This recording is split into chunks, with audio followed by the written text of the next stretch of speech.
akan kamu baik. Ya, ini datangnya sekian. Jadi kita mulai dengan analisa SWOT. Apa itu analisa SWOT? SWOT adalah singkatan dari ini ya. Sebentar, ini kok enggak muncul ininya. Oke, ini muncul. Oke. Singkatan dari S-nya itu strength, ya. Warnanya juga jelek. Cari warna yang lebih bagus, merah. W-nya itu weakness, O-nya itu opportunity, dan T-nya itu adalah threat. Threat adalah ancaman. Jadi boleh dikatakan strength itu kan positif, ya. Weakness sesuatu yang negatif. Opportunity selalu yang positif atau negatif kira-kira? Positif, Pak. Positif, terima kasih.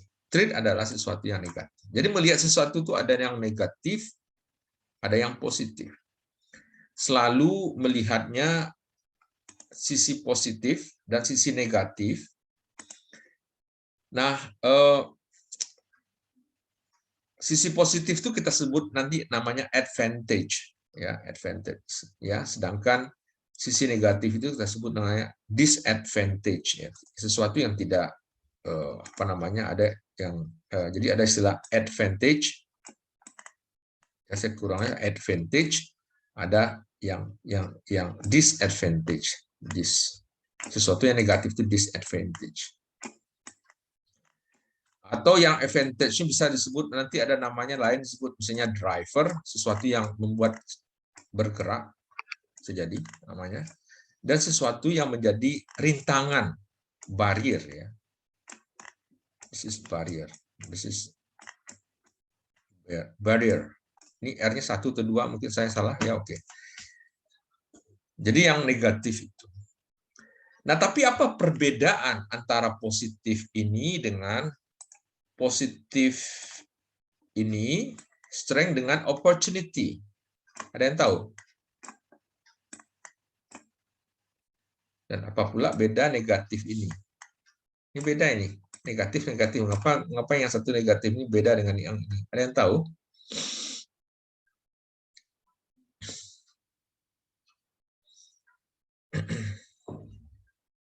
Nah, bedanya adalah kalau yang positif ini, ya, strength ini adalah sesuatu yang sifatnya internal.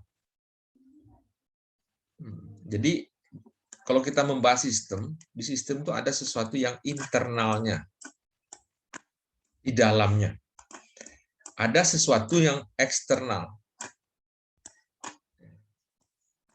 Nah, eksternal ini, eksternal. Nah, menurut Anda, ini yang paling penting lagi nih, apa beda internal dengan eksternal itu? Ya. Misalnya maaf, Anda namanya apalah, saya minta aja namanya satu, katakanlah si Hafiz atau siapa namanya. Yang internal itu apa, yang eksternal itu apa? Misalnya. Nah, contohnya yang internal itu adalah misalnya dia good looking. Nah, itu internal itu. Sesuatu yang ada di diri Anda, yang di internal Anda.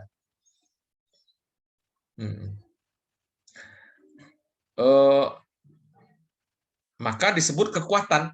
Ya, misalnya dia punya uang banyak, ada mobil, ya, itu kan kekuatan.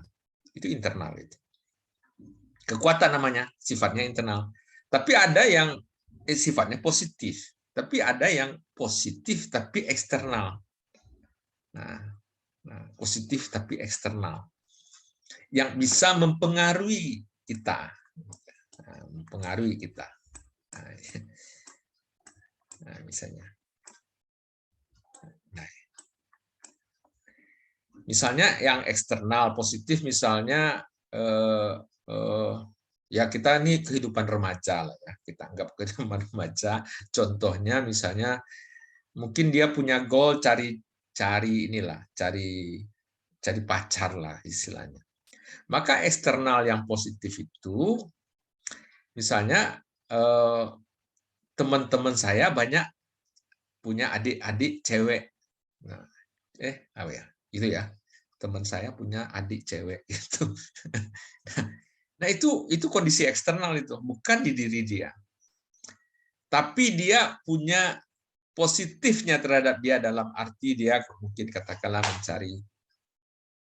mencari pacar gitu kan. Maka itu disebut eksternal positif. Maka eksternal positif disebut peluang. Peluang. Nah, ada yang internal positif disebut kekuatan. Nah, menurut Anda, apa ciri khas yang betul-betul di dalam suatu manajemen yang internal dan eksternal tuh di mananya? Ada yang bisa enggak? Memang ini susah ya. Kalau ada yang bisa tuh bagus. Saya tanya sama apa yang membedakan? Hmm?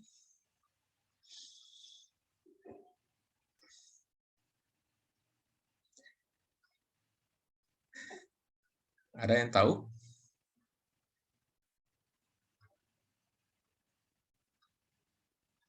Hah?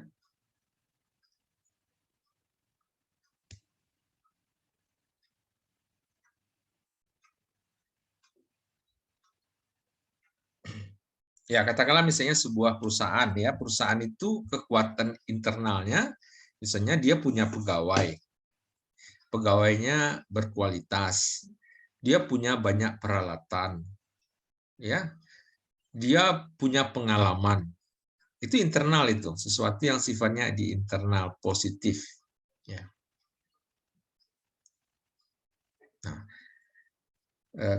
lingkungan eksternal yang positif apa? Yang membantu dia. Nah, misalnya sesuatu yang apa ya?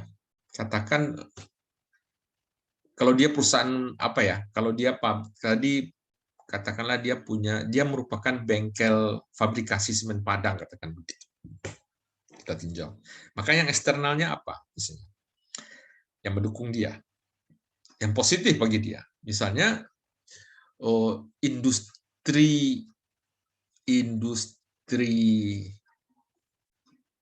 fabrikasi di Sumatera Tengah, Sumatera Barat, Jambi dan Riau sedang berkembang. Nah, itu kan lingkungan eksternal, bukan lingkungan dia. Tapi dia punya dampak terhadap dia nantinya. Nah, itu disebut dengan opportunities, peluang. Jadi yang membedakan garis ini adalah ini internal,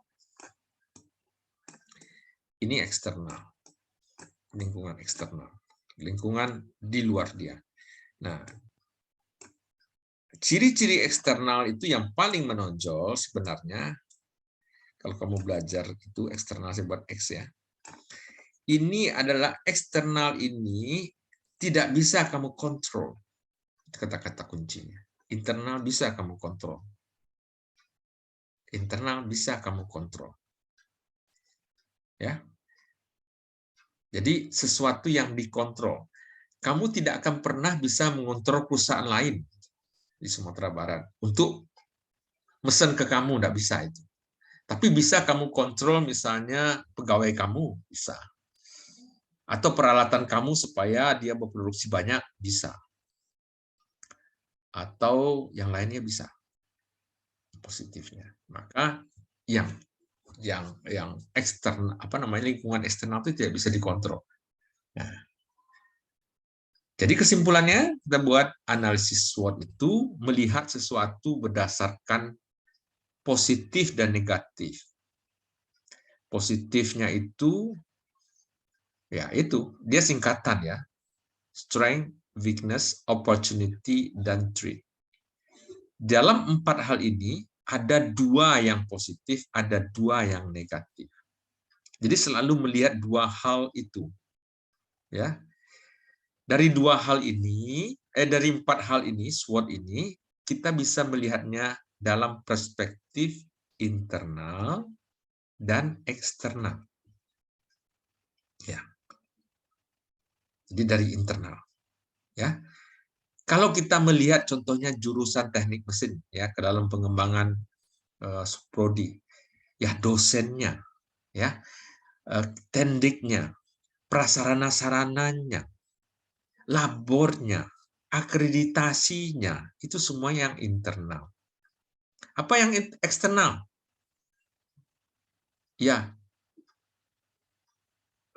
yang eksternalnya misalnya siswa-siswa yang ada di SMA. Itu lingkungan eksternalnya itu. Atau perguruan tinggi UNP, itu eksternal itu. Kita tidak pernah mengontrolnya, tapi dia berpengaruh sama saya. Kalau UNP barangkali dia sebagai ancaman bagi saya. Threat. Ya. Atau siswa-siswa di SMA Sumatera Barat dan tidak di luar Sumatera Barat, dia merupakan peluang bagi saya untuk saya rekrut. Nah, itu. Misalnya begitu. Nah, itu yang disebut dengan analisis. Nah, dengan begini kita melihat medan kita itu di mana. Kalau kita nanti sebuah usaha apapun kamu buat, kamu harus bisa melihat kekuatan Anda, kelemahan Anda, yang negatif dari Anda, atau dari perusahaan Anda. Dan juga bisa melihat di lingkungan eksternal saya itu seperti apa. Peluangnya bagaimana, ancamannya bagaimana. Jadi peluang itu nggak pernah berasal dari internal ya. Nanti kalau saya tanya di ujian, misalnya, kalau saya membuat pabrik, saya workshop semen Padang, ya, misalnya peralatan saya yang minim itu apakah kelemahan atau ancaman? Ada yang tahu? Kelemahan, Pak. Kelemahan, betul. Itu kelemahan. Karena Anda yang bisa Anda kontrol sebenarnya. Anda bisa cari uang di bank, beli peralatan. Betul. Ya. Tapi misalnya kalau dalam soalnya itu mengatakan Anda kan meninjau workshop semen Padang, tapi saya bilang di Pekanbaru ada 4 buah workshop fabrikasi yang sama jenis usahanya dengan semen Padang. Nah, itu menjadi apa? Strength, weakness, opportunity, atau threat? Dia. Ancaman, Pak. Karena dia eksternal. Dia eksternal itu. Dia eksternal. Kalau misalnya bengkel semen Padang ya memiliki pengalaman mengerjakan banyak proyek dengan konsumen beragam, itu adalah peluang atau kekuatan? Kekuatan. Kekuatan. Karena pengalaman itu kekuatan dia. Nah, apa peluang dia misalnya? Misalnya peluang dia misalnya dari segi eksternal, misalnya dari segi Pemda. Misalnya Pemda memberikan insentif kepada perusahaan-perusahaan yang bergerak di bidang manufacturing dalam bentuk keringanan pajak. Itu artinya kan enggak dari semen Padang, dari orang lain, tapi sifatnya positif negatif. Positif kan? Insentif. Sehingga pajaknya kecil, sehingga harga jualnya jadi murah. Maka itu disebut peluang. Nah, segini dulu mengerti. Nah, Anda harus bisa membedakan mana itu peluang, mana itu ancaman, mana itu kekuatan, mana itu strength. Ya.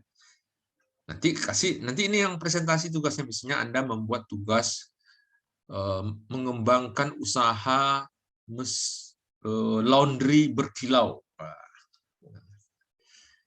Nanti harus bedakan mana kekuatan laundrynya, mana kelemahannya, mana peluangnya, mana ancamannya, ya. Harus tahu itu. Peluangnya mana. Jangan tercampur. Sehingga kita betul-betul bisa melihat persoalannya, duduk persoalannya, mana yang positif, mana yang negatif. Yang positif dikembangkan terus, dipertahankan, yang negatif diperbaiki. Yang ancaman dihindari. Atau diprotek. Peluang diambil sedapat mungkin. Ya.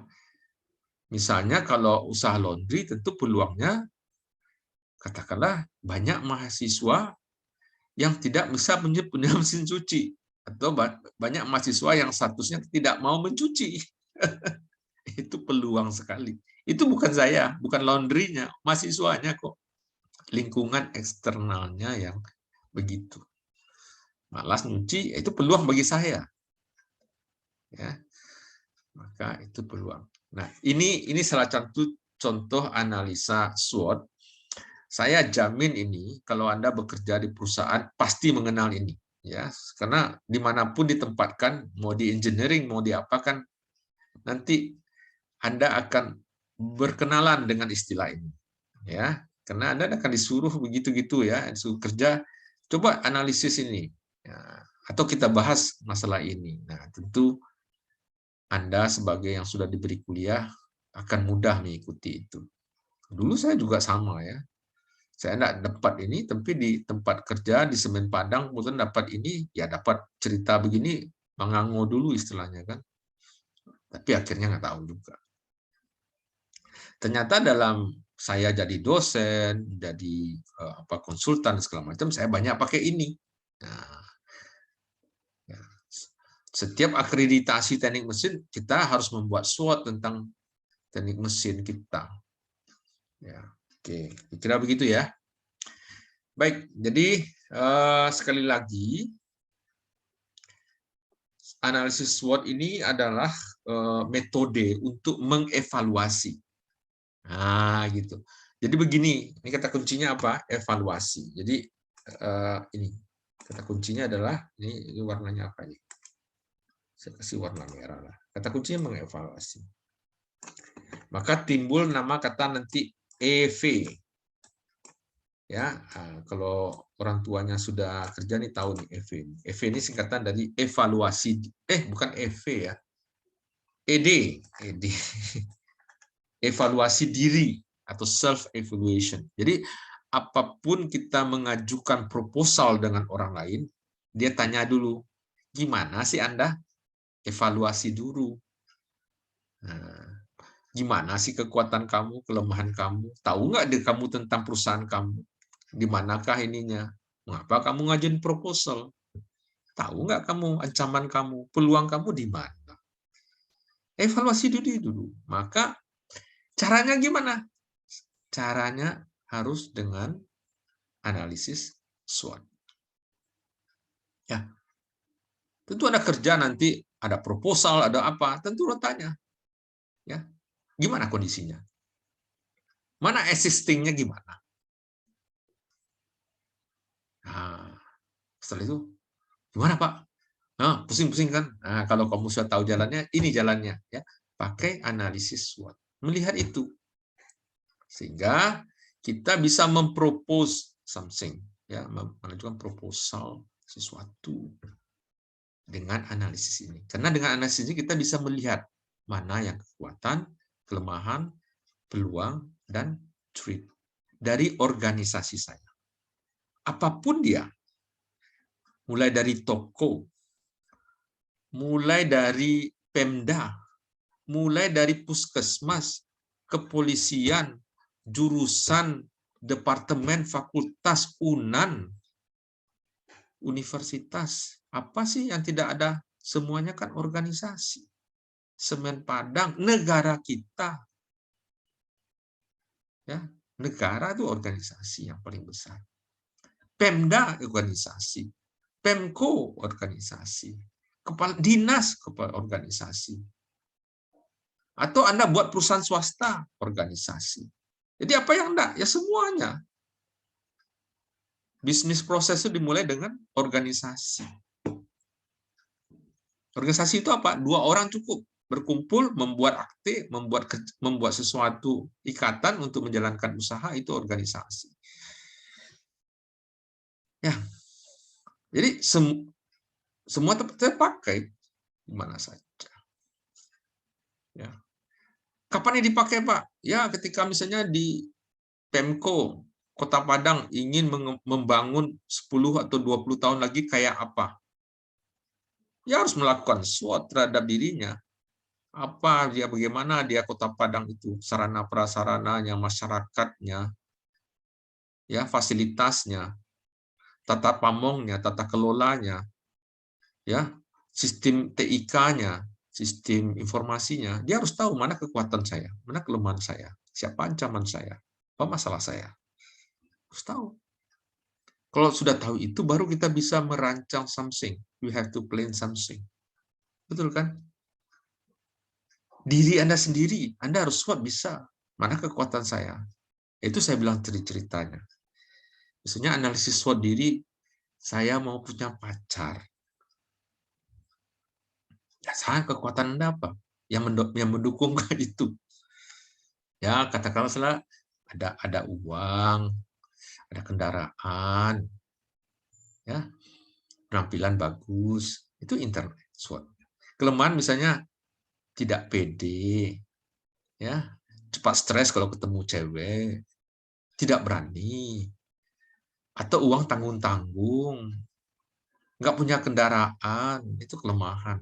Ya, mana peluangnya? Ya peluangnya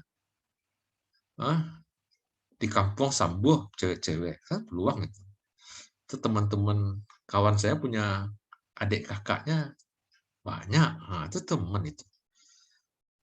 Kalau ancaman apa? Teman kamu sendiri itu, ya si Anu mungkin sama juga dengan kamu, itu ancaman kamu. Jadi saling inilah. Nah, buatlah strategi untuk itu. Nah, buat programnya. Bagaimana saya? Kalau kurang percaya diri, ya buatlah kursus percaya diri. Ikuti. Kalau kurang pergaulan, ikutlah suatu organisasi supaya pergaulannya. Nah, itu namanya nanti rancangannya, planningnya. How to plan something in yourself. Ya, kira-kira begitu. Jadi analisis SWOT itu dianggap sebagai metode analisa yang paling dasar yang menggunakan topik dari 4 sisi ya. 4 sisi tadi sudah yang berbeda. Hasil analisa biasanya hasilnya apa? Arahan atau rekomendasi. Yaitu rekomendasinya saya kurang berani saya ternyata. Aduh ikut kursus, ikut inilah, ikut organisasi supaya berani. Nah, itu rekomendasi. Nah, rekomendasinya bisa mempertahankan kekuatan atau menambah keuntungan dari peluang. Nah, kalau peluang kita tambah, bagaimana peluangnya? Nah, ternyata si Inu, adiknya ada yang manis-manis 3 orang. Dekat-dekatlah sama dia dulu. Itu samanya rekomendasinya. Ya, ya, menambah keuntungan dari sebuah peluang. Gitu, ya. Nah, sambil kalau kekurangan ya, Anda kurang pede ya jelas. Kalau kurang pede ya tambah kepedean Anda. Gimana caranya? Ya cobalah ikut-ikut latihan ini atau apa ya. Atau yang lain kurang pede karena kurang uang ya barangkali ya cari uang. Nah, hindari ancaman. Nah, yang ancaman ini kan teman Anda tidak bisa mengontrol itu. Kan ciri-ciri dari ancaman atau peluang itu tidak bisa dikontrol. Anda tidak bisa mengatakan sama teman Anda, "You jangan ambil adik dari situ ya." Nggak bisa. Kan pernah. Ya. Ya. Pokoknya memaksa sesuatu ya. Karena itu sesuatu yang tidak bisa dikontrol. Anda harus tahu ya, jangan memaksakan kehendak pada sesuatu yang tidak bisa Anda kontrol. Itu sifat dasar. Itu benar-benar dasar sekali itu. Anda tidak bisa memaksa Unan untuk meluluskan Anda kalau Anda nak mau masuk kuliah. Nah, itu kan tidak bisa itu kan. Paksa lulus, Pak. Dipaksa saya paksa Unan tidak mungkin. Itu sesuatu yang tidak di bawah kontrol Anda. Baik. Nah, sekira ini sudah banyak saya contohkan. Ini mungkin kurang bagus contohnya ya. Ya, itu contoh ini. Tadi sudah saya banyak contoh. Nah, ini apa namanya? Industri manufaktur ini opportunity. Ini ancamannya AFTA apa gitu-gitu ya. Ini saya sudah banyak dicontoh. Ini contoh tadi ya. Contoh untuk SWOT supaya Anda semangat kuliah inilah. Maaf. Ya. Masih bisa dilihat ini? Halo? Masih, Pak. Oke, Pak. Nah, ini tadi yang cewek cowok, supaya ini contohnya anekdot aja sebenarnya, supaya Anda mengerti aja ini. Jadi sebenarnya bukan tujuan saya.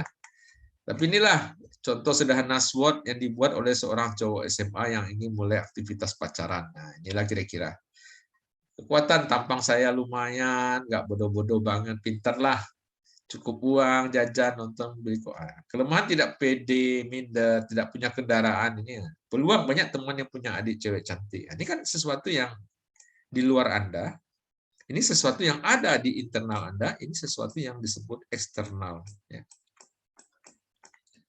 Eksternal tidak bisa dikontrol, sedangkan internal sebenarnya bisa Anda kontrol. Ya. Uang itu bisa dikontrol, ya artinya Anda bisa ya berusaha, ya. Ya. Kalau tidak percaya diri bisa Anda kontrol sebenarnya. Walaupun itu memerlukan usaha yang besar. Tidak punya kerendahan bisa dikontrol, Anda bisa pinjam dan segala macam. Bisa pinjam uang, pinjam apa, ya kata-kata begitulah. Tapi Anda tidak bisa memaksa orang pacaran dengan Anda. Ini yang bisa disebut sekali, ini hanya peluang, ya. Atau orang yang tidak, ya, ancamannya cowok-cowok di kelas lain. Nah, ini contoh kasus-kasus yang ya agak di sini sedikit supaya menambah, supaya ingat lah ya.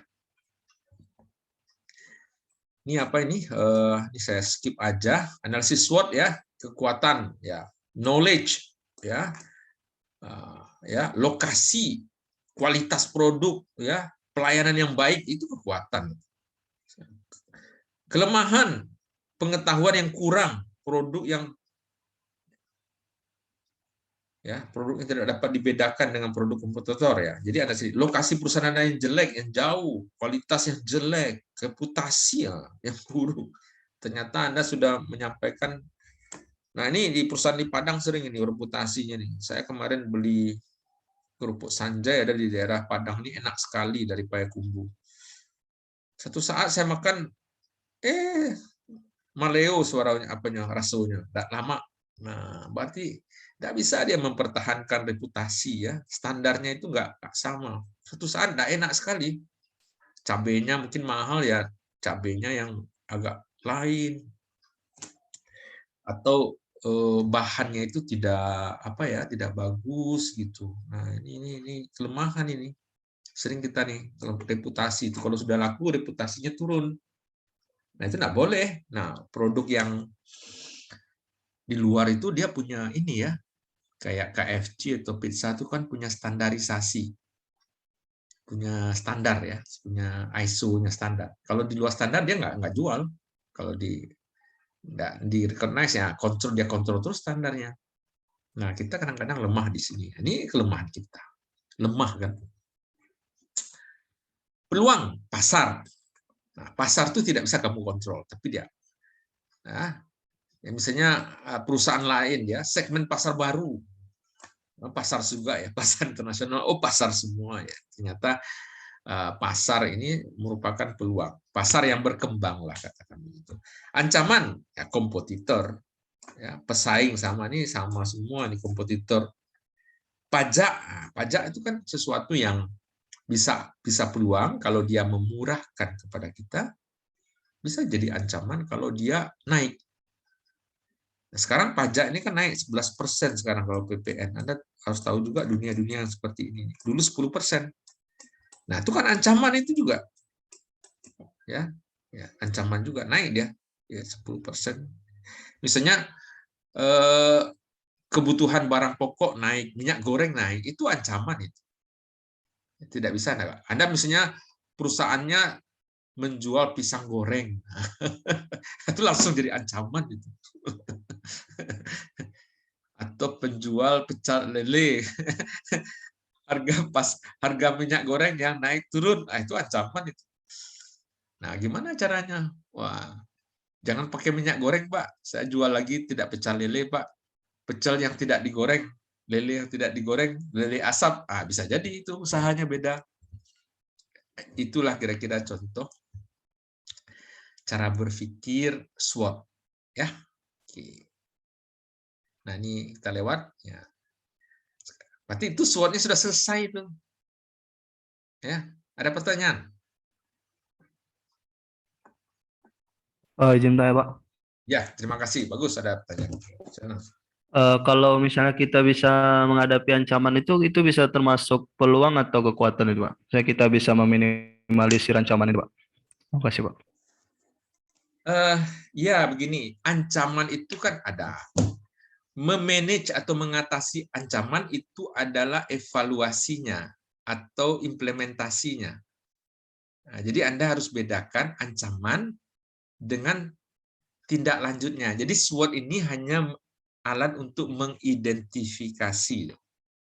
Sedangkan yang Anda sebutkan tadi, Anda bisa memanage atau mengatasi ancaman, itu adalah planningnya.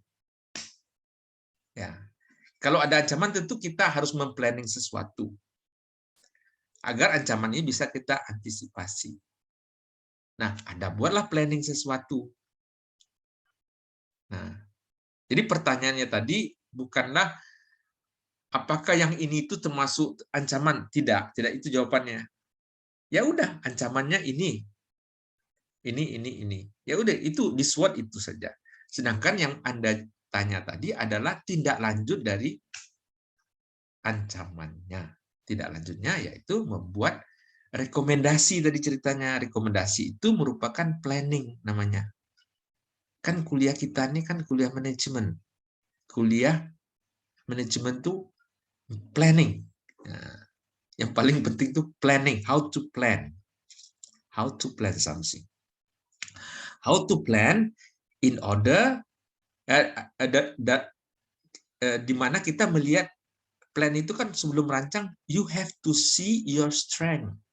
You have to see your weakness. You have to see who is your threat. Siapa saja ancaman kamu. Anda tuh harus melihat what is your opportunity. Apa saja peluang Anda. Anda identifikasi saja. Suatu hanya mengidentifikasi, oh ini. Ya, identifikasi. Sampai di situ SWOT. Nah, dari SWOT dia keluar nanti recommendation SWOT. Nah, rekomendasi. Dari rekomendasi nanti dipertimbangkan. Nah, itu menjadi planning namanya. Ya. Setelah planning nanti implementing namanya, implementation. Nah, di implementation. Kalau di implementation artinya bagaimana kita ancaman ini bisa kita atasi nih, atau peluang ini kita manfaatkan, itu yang implementasi, itu yang actionnya. Nah, itu masih panjang deh pertanyaan. Pertanyaan Anda itu sudah di namanya kuliah kita nanti namanya strategic planning namanya. Itu sudah ke sana. Setuju? Oke, bisa puas? Ya, Pak. Makasih, Pak. Ya. Oke, ada lagi?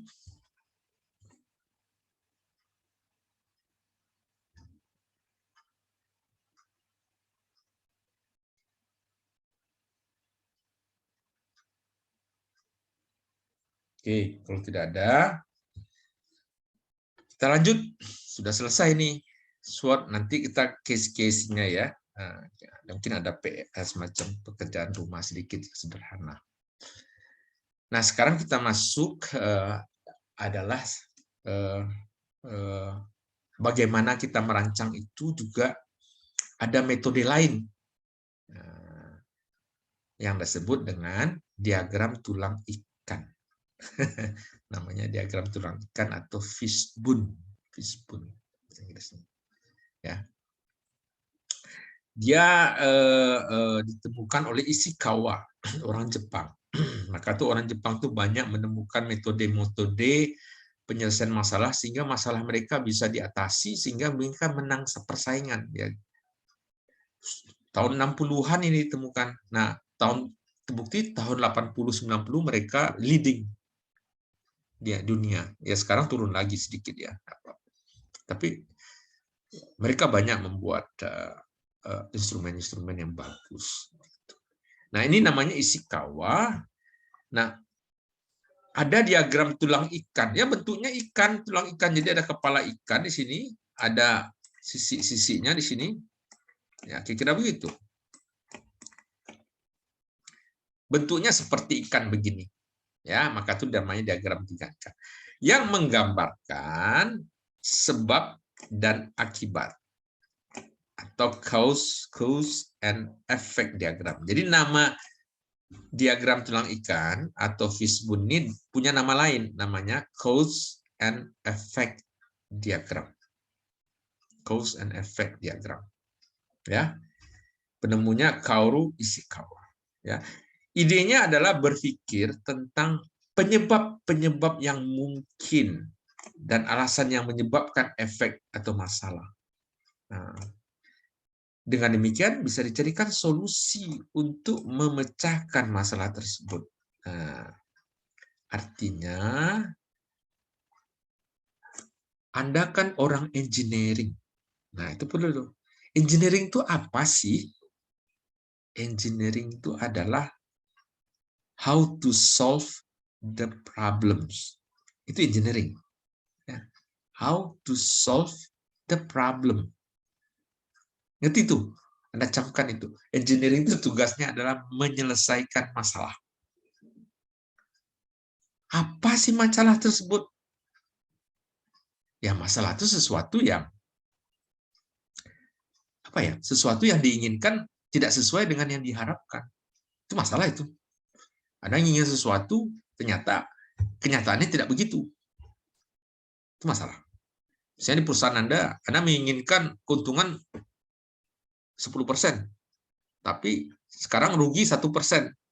Itu masalah. Keinginan dengan yang terjadi tidak. Ya, dalam kehidupan Anda ingin punya pacar misalnya, tapi Anda belum punya pacar, itu masalah. Tapi bagi teman-teman yang lain, dia tidak punya keinginan punya pacar, dan dia sekarang tidak ada punya pacar, itu bukan masalah. It's not a problem. Jadi persoalan itu yaitu sesuatu yang kita inginkan tidak sesuai, nggak sama. Apalah, Anda sebut apalah, itu yang disebut masalah. Ya, nah, Anda kan mau tugas akhir nih, yang kuliah FSM. Anda dalam tugas akhir Anda merumuskan masalah di background Anda. Salah satu tugas akhir itu yang terpenting, yang penting adalah perumusan masalah. Dari perumusan masalah menghasilkan tujuan. Tujuan menghasilkan metodologi. Nah, untuk menyelesaikan masalah. Sekali lagi, itu menyelesaikan masalah. Masalahnya apa? Ada gap. Ada sesuatu yang belum. Ya. Misalnya ada sesuatu yang belum diketahui hubungan parameter X dengan parameter Y dalam logam polimer. Nah.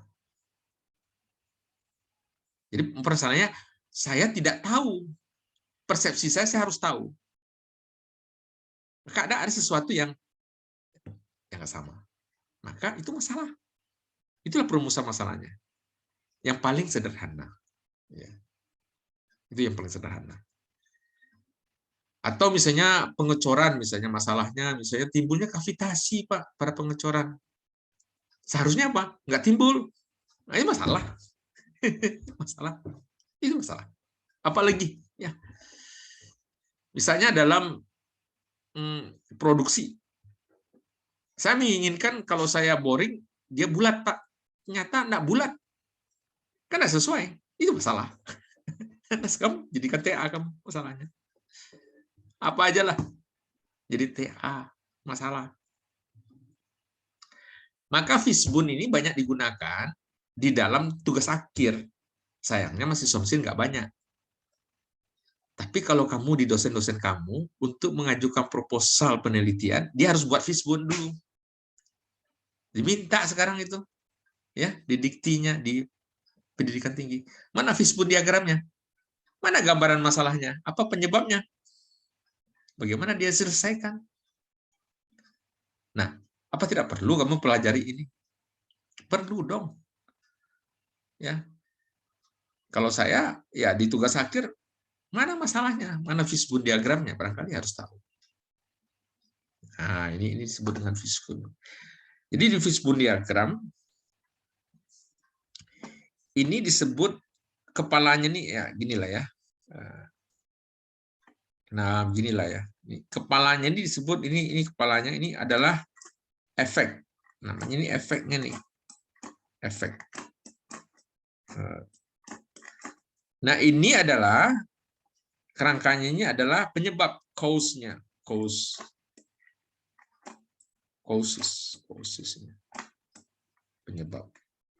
penyebabnya.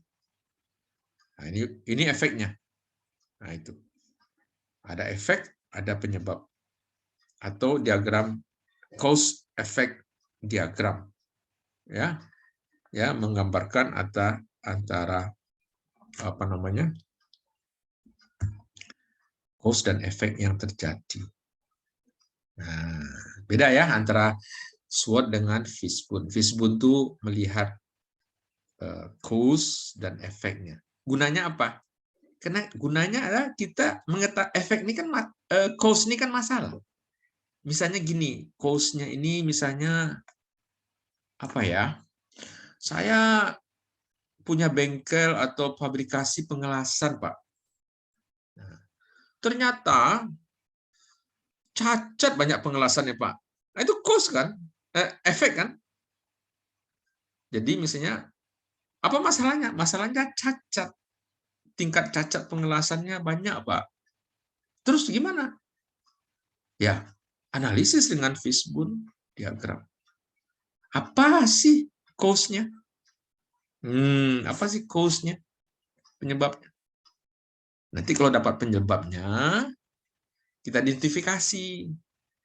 Nah, nanti setelah identifikasi, kita jadikan bahan untuk planning kita. Oh, sudah tahu, maka saya planning saya A, B, C, D, E. Nah, sekali lagi, kuliah kita, kuliah manajemen, kuliah planning. Nama kuliahnya kan manajemen planning. Dan inilah aktivitas terbanyak di dalam dunia kerja, menurut saya. Aktivitas melihat masalah, memplanning masalah untuk mengatasi masalah. Jadi Anda sebenarnya bersyukur juga diberi perkuliahan-perkuliahan manajemen, karena kadang-kadang, bukan kadang-kadang ya, di luar sana, di dunia kerja sana, yang jadi problem itu banyak problem operasional dan manajemen. Anda nggak terlalu banyak melakukan riset di dalam dunia kerja, karena riset itu dilakukan oleh di luar negerinya, di tempat ininya. Nggak pernah saya melihat itu lapangan kerja di Batam tuh ada pusat riset untuk produk, nggak ada. Yang saya lihat adalah banyaknya apa namanya pabrik-pabrik yang hanya di operasional dan manajemen, tapi harus mengetahui bidang teknik. Nah, tentu ini terpakai semua kan, logika-logika seperti ini. Mudah-mudahan setuju ya. Ini saya tidak mempromosikan. Ya. Barangkali Anda tidak pernah memakai matematik integral dalam dunia kerja. Atau hitung-hitung mekanika, mungkin tidak. Ya, itu kan desain atau research. Tapi ada trouble, bagaimana menyelesaikannya, itu yang terjadi di tempat kerja kita. Nah, Anda harus punya cara berpikir untuk menyelesaikan. Itu di teman. Nah, kalau Anda tidak punya gimana? Tidak diberi bekal gimana? Nah, ini kesempatan nih, beri bekal. Oke ya. Nah, ini sedikit mengenai diagram terangkat. Sekali lagi, ini diagram. Jadi diagram yang berisikan penyebab-penyebab yang berakibatkan suatu efek atau masalah. Nah, dari cause ini kita bisa mencari solusi masalah. Itu yang kita mau kan dalam pekerjaan. Yang bos kita mau itu kan how to you make the solution of your problem. You are the problem solver. Engineering itu adalah problem solver. Ya, engineering itu adalah kegiatan problem solver dalam bidang teknik.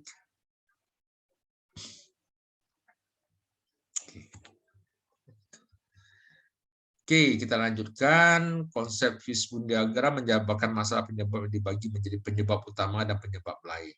Ya. Jadi penyebabnya ini. Penyebab.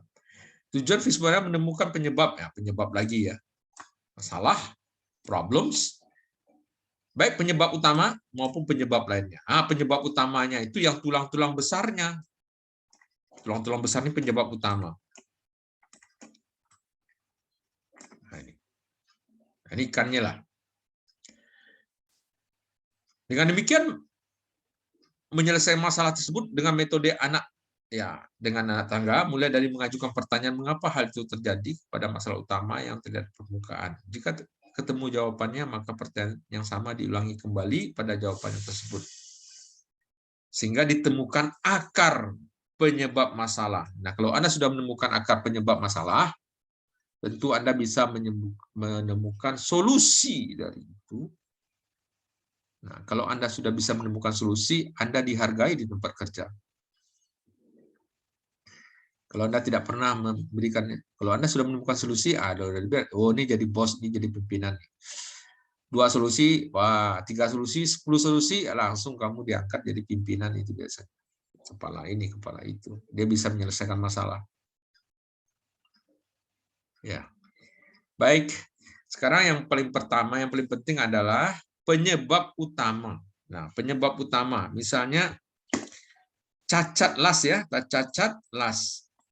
Cacat las. Cacat las, penyebab utamanya apa? Nah, penyebab utamanya biasanya dikait-kaitkan dengan katakanlah 4M. Apa kemarin 4M? Halo? Man, machine, Ya. Material. Machine itu material, ya. Jadi kita sebut man, machine, MS, material.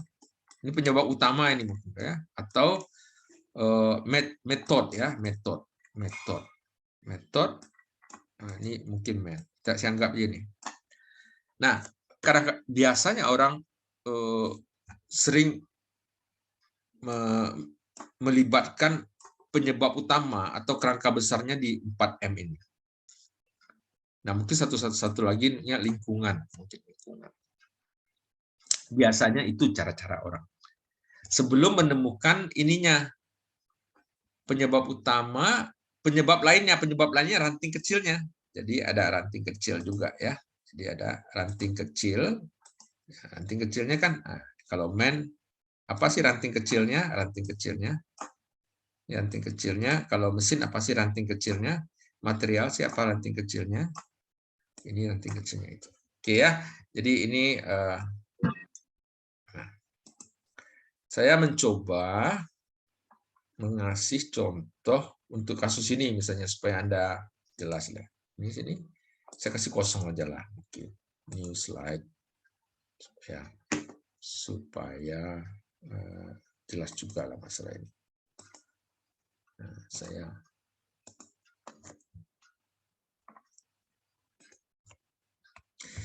Nah, tadi saya mana tadi draw. Oh.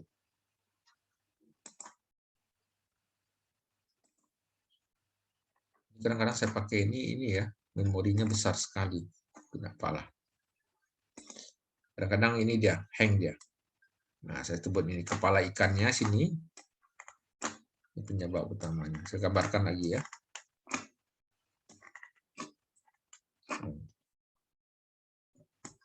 Ini ikan kepala. Nah, itu kira-kira begitu. Ini masalah apa? Efeknya apa? Cacat las ya. Cacat las di bengkel fabrikasi semen Padang. Cacat las. Itu masalahnya. Penyebabnya apa? Tadi ada man, machine,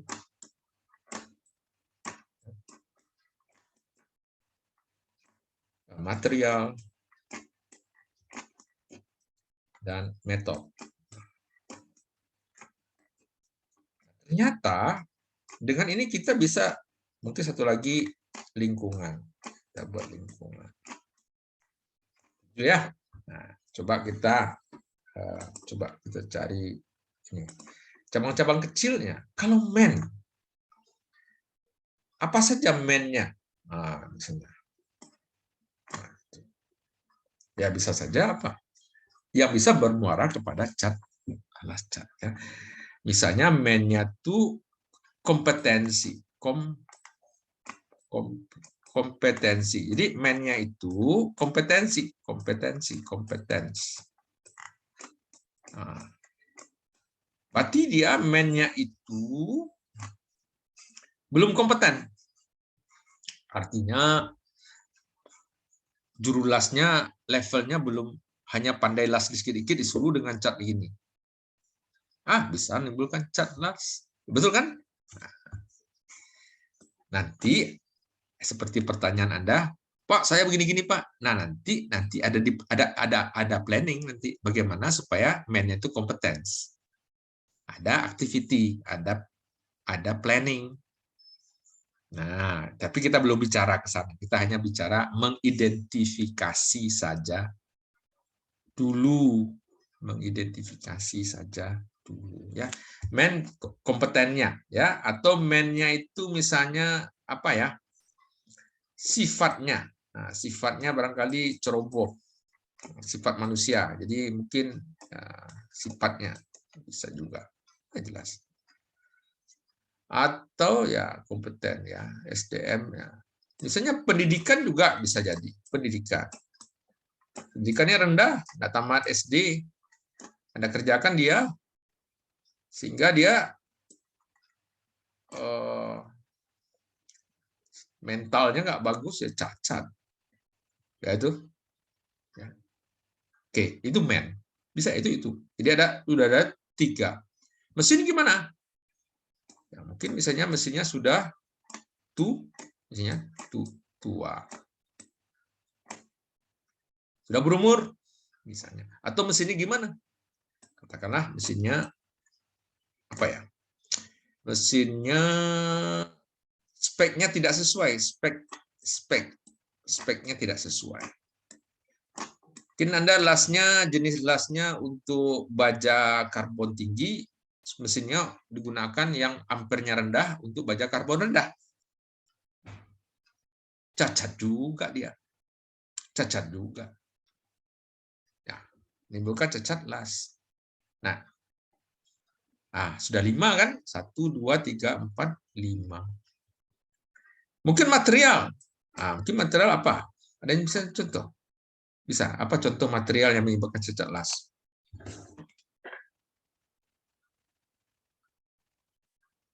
Halo?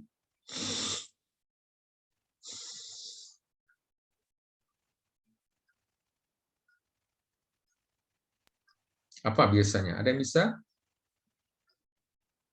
Material logam, Pak. Mengapa material logam bisa membuat cacat las?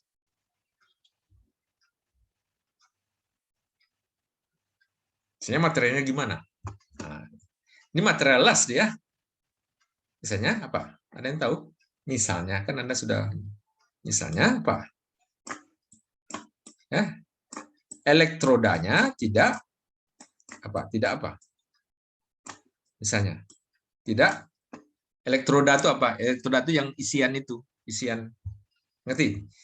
Itu kan materialnya. Ya. Nah, gimana? Elektroda tidak apa? Ada yang tahu? Kok ada semuanya yang 22 orang nggak tahu? Elektroda tidak, misalnya?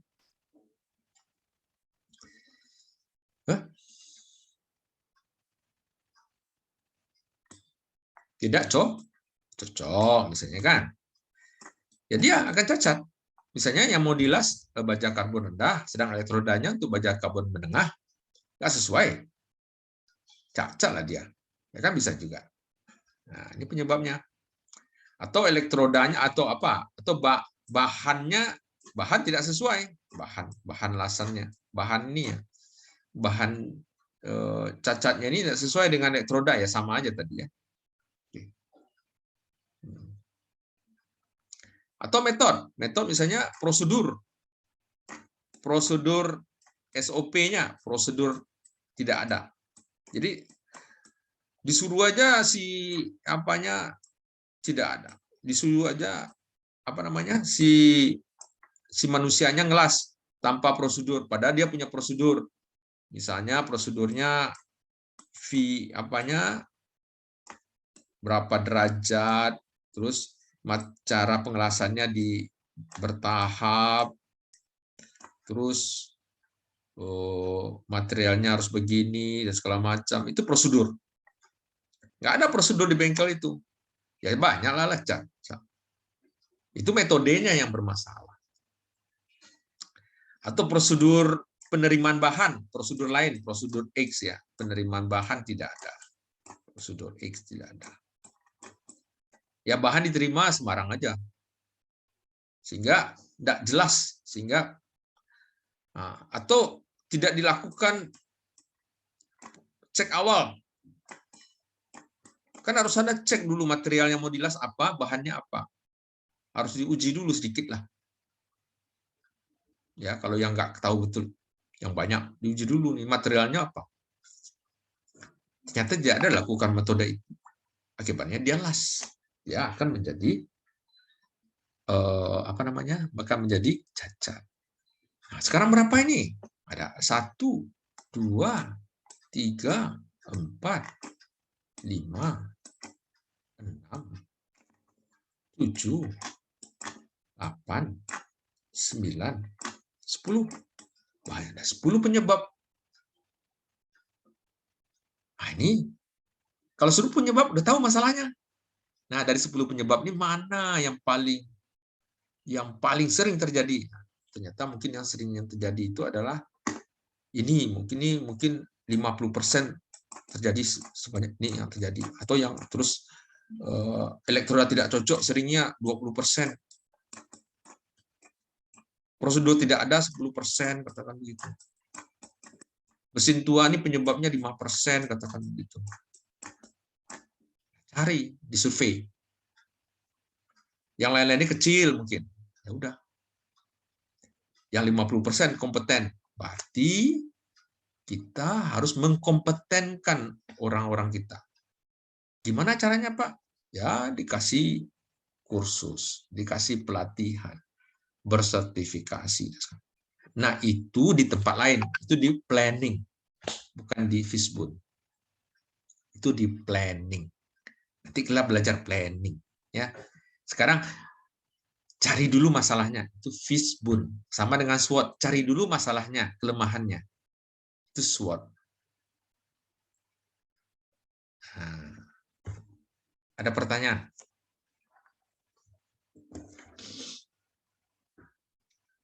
Silakan.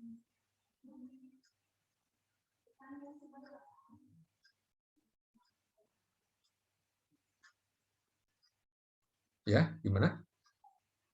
Cukup, Pak. Oh, cukup. Sekarang kalau cukup, pertanyaannya sederhana. Apa perbedaan yang Anda lihat untuk Fishbone dengan SWOT? Dia sebenarnya sama-sama mencari masalah. Apa perbedaannya? Ada yang tahu? Kalau ada yang tahu ya lulus.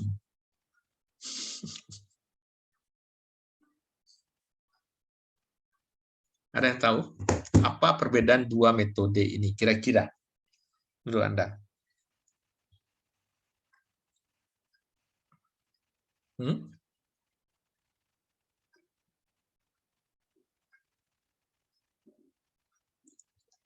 Halo?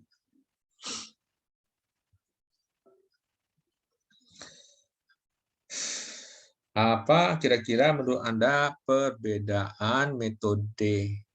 Kesamaannya apa? Kesamaannya adalah kedua metode ini sebenarnya sama-sama menemukan masalah. Sebenarnya dua-dua menemukan masalahnya, itu masalah satu cacat pengelasan, contohnya ini. Yang kedua tadi masalah apa ya? Masalah organisasi atau masalah cari pacar untuk anak SMA. Atau masalah di jurusan teknik mesin, gimana cara sama-sama cari masalah itu. Ya. How to solve the problems. You can use Fishbone diagram, or you can use SWOT analysis. So what is the difference between SWOT and fishbone diagram in your opinions? Nah, apa?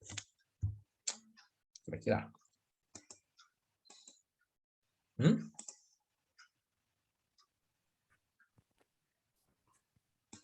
Ada yang bisa? Izin Ya, jawab. siapa namanya? Lupa saya. Farid, Pak. Siapa nama? Muhammad Farid, Pak. Oh, Muhammad Farid. Silahkan Muhammad Farid. Kalau dari perbedaannya itu Pak, kalau di SWOT tuh biasanya yang dianalisa tuh kan ada 4 tadi itu Pak. Yang kekuatannya, terus kelemahan, peluang, sama apa Pak, ancaman tadi Pak. Kalau dari fishbone tuh kita kalau menentukan perancangannya itu biasanya mencari tema dulu, terus menetapkan targetnya Pak. Terus kita cari apa Pak, analisa dari kondisi yang udah ada itu Pak. Tanpa apa namanya Pak, tanpa menganalisa 4 yang dari apa tadi Pak, dari analisa SWOT tadi Pak. Mungkin itu perbedaannya Pak. Oke, terima kasih. Jadi perbedaannya SWOT itu melihat berdasarkan 4 hal itu, yang ini mencari masalah. Ya, kurang tepat, tapi ya oke, terima kasih. Kurang tepat sebenarnya. Jadi kalau saya juruskan apa ya? Ini kan mencari cacat las ya, atau bisa jadi untuk mencari kecelakaan kerja pada perusahaan, atau untuk menentukan permasalahan. Kalau di sini ya, misalnya apa ya? Kalau saya sering di mana ya, di industri itu misalnya sering terjadi kebocoran. Nah, itu. Kalau terjadinya kebocoran, Anda pakai fishbone atau pakai SWOT kira-kira? Mencari masalah tentang kebocoran pipa misalnya. Itu mencari pakai fishbone atau SWOT, kalau itu aja pertanyaan. Fishbone, Pak. Fishbone Pak. Ya.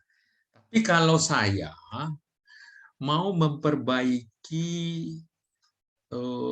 bengkel saya supaya maju, atau mau memperbaiki usaha laundry saya supaya omsetnya lebih tinggi, saya pakai fishbone atau pakai SWOT? SWOT, Pak. Pakai SWOT. Nah, kira-kira di mana letak perbedaan itu? Di mana? Itu sudah nampak itu. Ada yang tahu?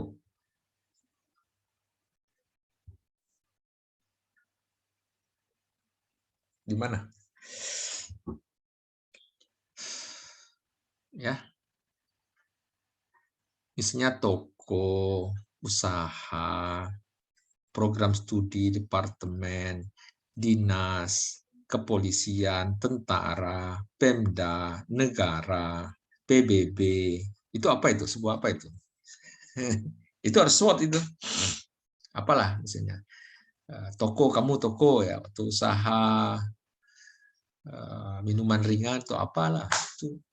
Nah, itu suatu apa. Sedangkan yang ini kan, kalau ini fishbone apa ya? Cacat, penyebab kecelakaan kerja, penyebab kebocoran, atau permasalahan mengenai material yang implan, ya, material implan kita yang tidak sesuai dengan tubuh, atau material implan yang mahal. Itu kan yang masalah di logam ya, misalnya apa ya? Material polimer yang bisa, saya penyebab masalah material polimer yang tidak cocok atau apa begitu. Nah, itu pakai fishbone kan. Nah, dari cara gambaran tuh bedanya di mana ya kira-kira ya? Apa sih yang menjadi benang merahnya kira-kira ya? Saya bantu. Apa tuh?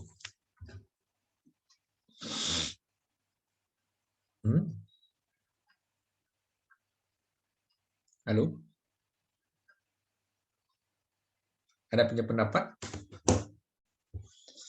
Karena jangan sampai salah sorong. Oh, masalah ini pakai fishbone, yang ini pakai SWOT. Tidak cocok dia.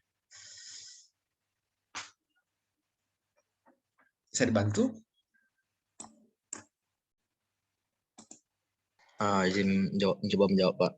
Nah, siapa tuh? Siapa nih? Muhammad ini juga. Ian Kevin, Pak. Ya, silakan. Dan Kevin. Kalau fishbone digunakan untuk memperbaiki kesalahan yang telah terjadi, Pak. Kesalahan terjadi. SWOT digunakan untuk meningkatkan peluang kita dalam persaingan, gitu, Pak. Peluang kita dalam persaingan. Ya, agak benar, tapi kurang tepat. Ya, kurang tepat. Kurang tepat sebenarnya. Ya, oke lah persaingan. Persaingan itu dialami siapa? Kalau masalah itu dialami siapa? Siapa objeknya ini? Objeknya ini yang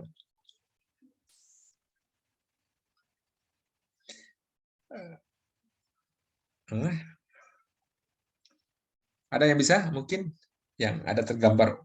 Sebenarnya kamu udah mengerti, saya lihat sudah mengerti. Oh, di sini ini SWOT nih Pak, ini harus begini. Kalau ini tapi apa ya?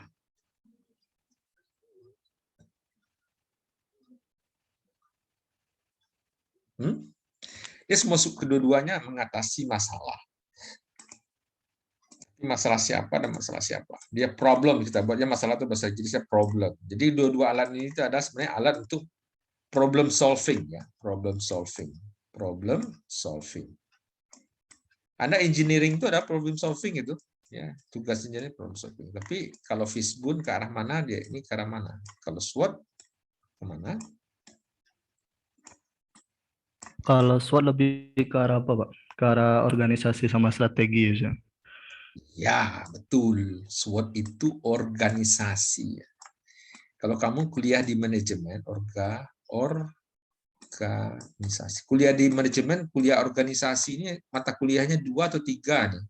Organisasi 1, organisasi 2. Jadi organisasi itu adalah kumpulan ya. Mulai dari yang apapun disebut organisasi. Ya, toko kecil itu organisasi, usaha kecil CV atau UD usaha dagang. Atau di jurusan kita lah ya, prodi, fakultas, apalagi ya, labor, sebenarnya organisasi itu. Universitas atau di pemerintahan, mulai dari puskesmas, kepolisian, ya, apalagi lah, Pemko, Pemka, ya semuanya itu, ya Pemda, ya organisasi, semua itu organisasi. Ya, mulai dari kecilkah, besarkah, pemerintahankah, swastakah, semuanya itu organisasi. Semen Padang organisasi, ya, hospital organisasi, apapun lah ya, itu organisasi. Jadi SWOT problem solving di organisasi. Organisasi itu punya problem solve problems. Oke, siapa tadi jawab tadi? Farid, Pak. Farid ya. Nah, kalau Farid, fishbone diagram gimana? Fishbone diagram. Problem solving untuk Produk. Produk ya boleh. Ya. Kalau saya lebih menjulurnya technical problem. Technical.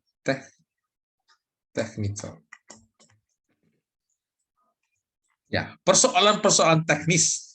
Jadi yang disebut cacat itu technical problem.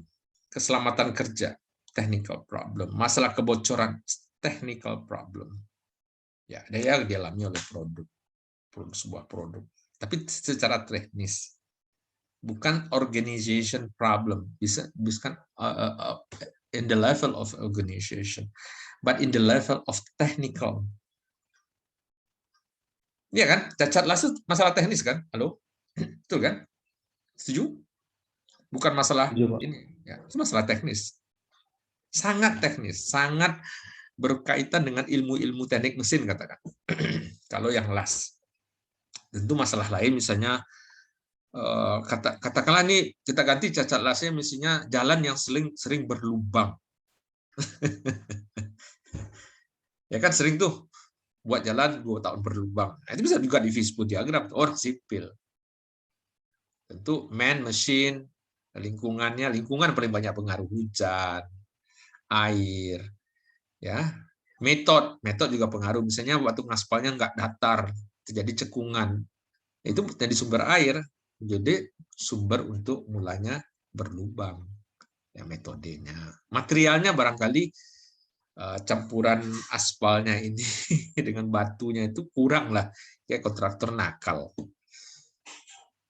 Terus pengawas nakal. Nah, itu metode juga kan, pengawas tidak melakukan pengawasan dengan baik pada kontraktor. Orang-orang kerjanya tidak kompeten, ya, tidak punya ilmu. Mesinnya sudah kuno sehingga daya injaknya itu, daya bebannya itu kurang sehingga tidak sempurna. Iya, bisa menimbulkan itu juga kan, umur lama pendeknya umur aspal. Tapi mungkin tidak di mesin, ya, orang sipil lah membahasnya. Dia ya semua ilmu lah ya. Ini masalah-masalah teknis. Oke, ada yang bertanya? Cukup jelas ya? Halo? Jelas, Pak.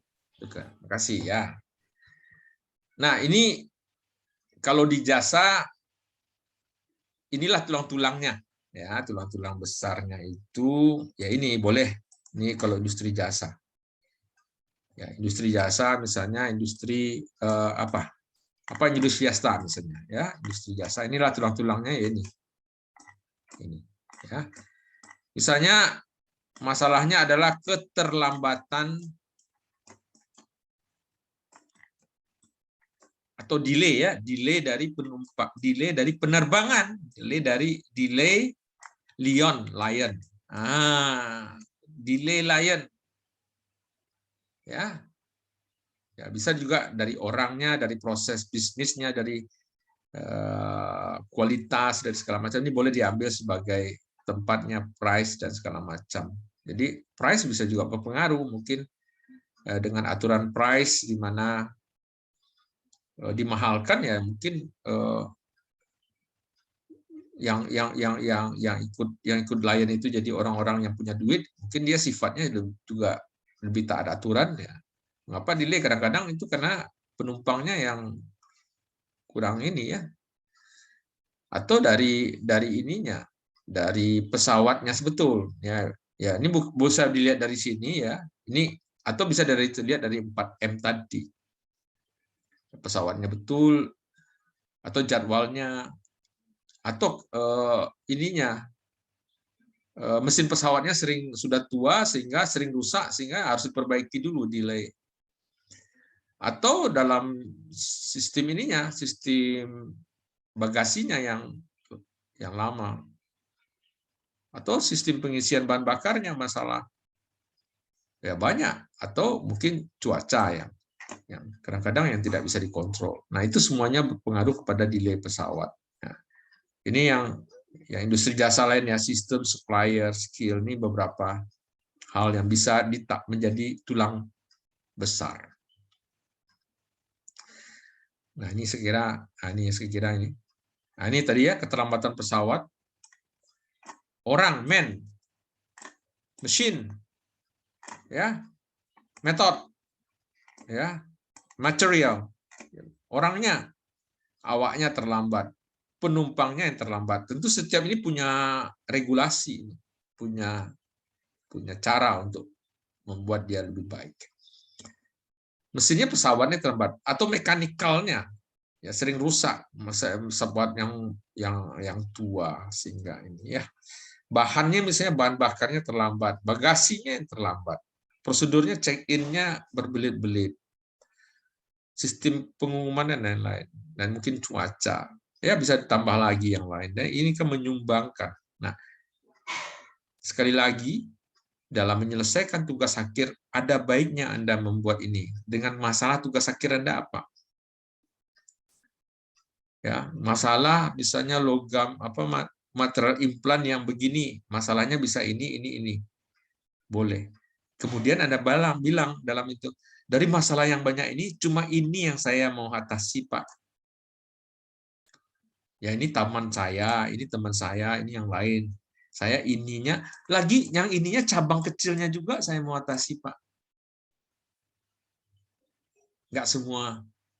Biasanya tugas mahasiswa itu yang kecil-kecil itu. Nggak tulang besarnya. Kalau itu ya kacau lah, kamu nggak selesai-selesai. Oke.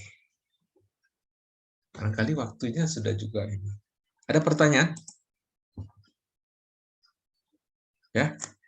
Jadi ini dua bahan ini akan besok kita masuk strategic planning. Nah, saya akan membagi grup, nanti kita akan membuat grup planning. Jadi kamu melakukan SWOT, melakukan fishbone misalnya, untuk sebuah jenis usaha, nanti kamu planning. Nah, di planning itu nanti besok ada ceritanya panjang sekali. Nanti sebuah rangkaian cerita, dan you should speak English. Ya, you should speak English. Nah, kamu bekerja dalam grup. Kelemahan kita juga tidak mampu bekerja dalam grup. Nah, kamu bekerja dalam grup, nanti you present. Each of you should speak English, whatever your language proficiency or your English, your language capability, but you have to speak. Salah pun tidak masalah. I do not judge you because you cannot speak English, but yang saya minta adalah keberanian Anda menggunakan bahasa lain, bahasa internasional, in order to explain something. Jangan kamu merasa orang ngerti nggak bahasa saya, orang ketawa nggak masalah bagi saya. Maka tuh saya minta kelas ini jangan jadi PCI, ya, Partai Cimeeh Indonesia. Pakai tonge, apa bahasa orang tonge, cekeceh, Cimeeh, ya. Di Padang ini banyak Cimeeh itu yang membuat tidak pernah akan maju. Saya tidak pernah menjumpai di Amerika, di Eropa atau di Jepang orang mencimeeh itu. Tapi di sini sering saya lihat. Kan Cimeeh. Oke. Itu saja kuliah kita hari ini. Mudah-mudahan Anda dapat, nanti bahannya saya kirim.